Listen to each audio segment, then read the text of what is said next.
directed by Kathy Yang, written by Christina Hodson, and it stars Margot Robbie, Rosie Perez, Mary Elizabeth Winstead, Journey Smollett-Bell, and Ewan McGregor. The story revolves around Harley Quinn. After she breaks up with the Joker, it seems the entire world wants revenge on her for things she's done to them in the past. This puts her in a bad position with a mob boss who demands she retrieves a valuable diamond for her within 24 hours.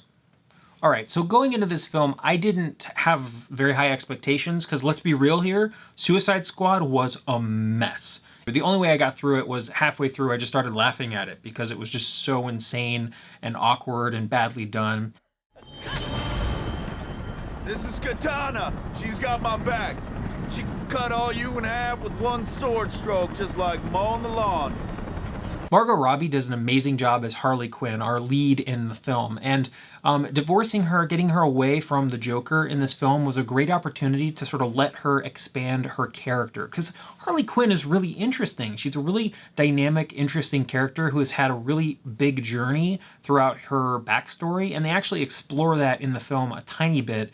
They say it more or less in passing, kind of as a joke, but she really does have an interesting backstory. The one thing that I think most people did not enjoy about Margot Robbie's portrayal of Harley Quinn in Suicide Squad was that she was pretty much just eye candy. She was just strutting around in sexy clothes and, doing weird, crazy, manic, badass things.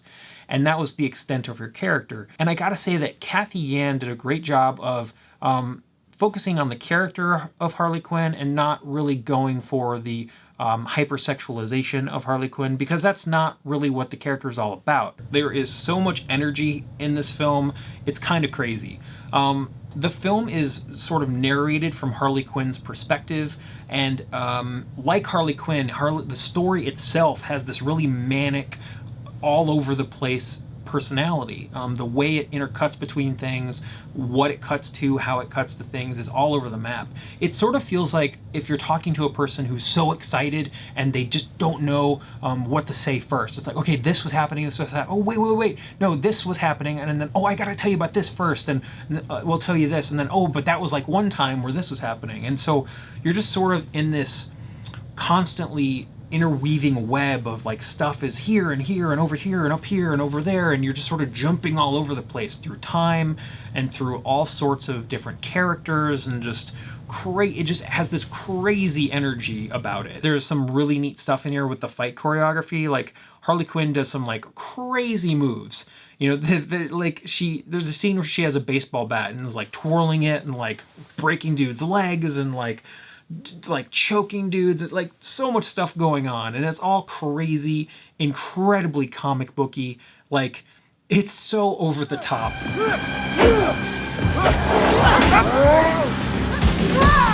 Thanks.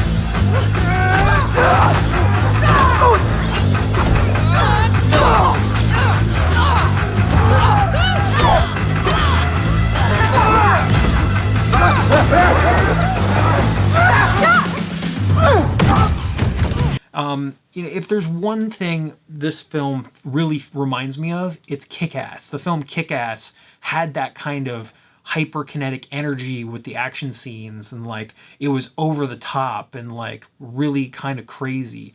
And I think it really works for this film. Even though I didn't think it worked terribly well in Kick-Ass, I think it works for this film because it's from the perspective of somebody who's kind of crazy. Harley Quinn is this really frenetic, kind of nuts character, and so reflecting that both in the story and also in the camera work just works beautifully. You like in every moment of the film you just get you feel the energy of the character, and it really hits all the places you want it to hit, which is awesome. The lighting is really cool too. There's some really great moments of lighting.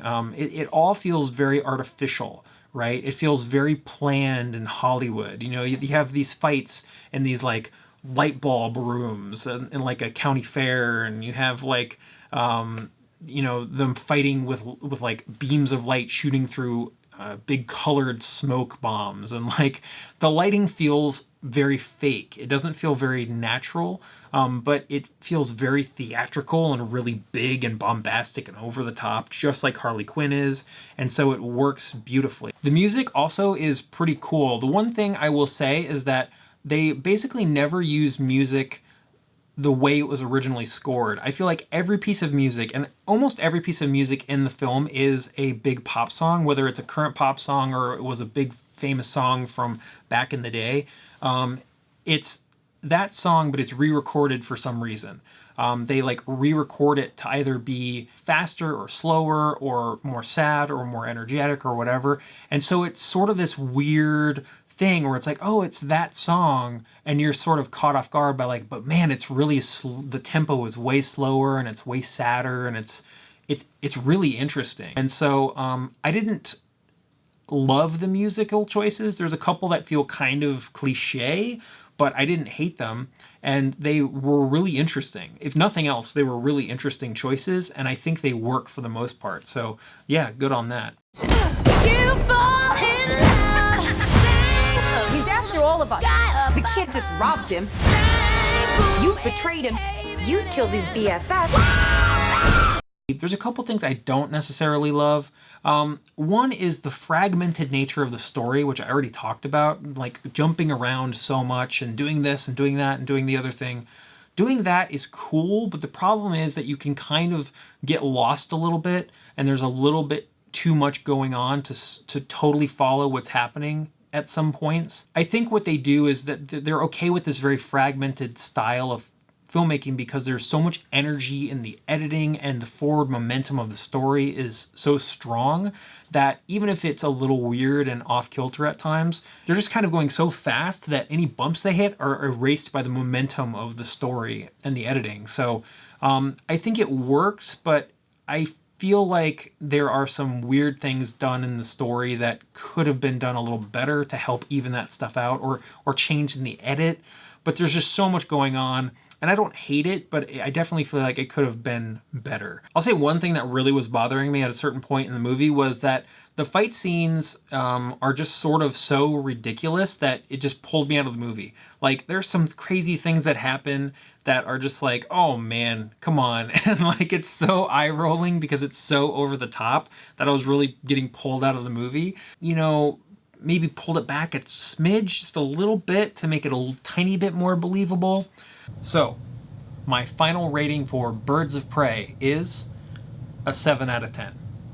It's not a perfect movie by a long shot. There's a lot of things that could have been improved, especially in the camera work department, and some of the stunts could have been performed a little bit better.